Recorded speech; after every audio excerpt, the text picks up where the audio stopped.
పొలంలో విత్తనాలు విత్తటానికి వెళ్ళాడు. పిడికేడు విత్తనాలు తీసుకొని విత్తనం విత్తుతున్నాడు. ప్రతి విత్తనానికి నీళ్లు కాదు, తన కన్నీటి చుక్కలు చేర్చాడు.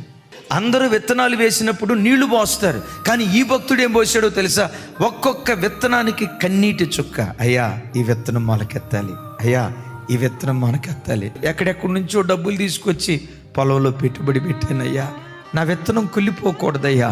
ఇస్సాకు విత్తనాలు విత్తితే 100 పంట పండిందట కదా, నా విత్తనాలు కూడా అలా ఫలించాలని విత్తనానికి తన కన్నీటి చుక్కను చేర్చాడు.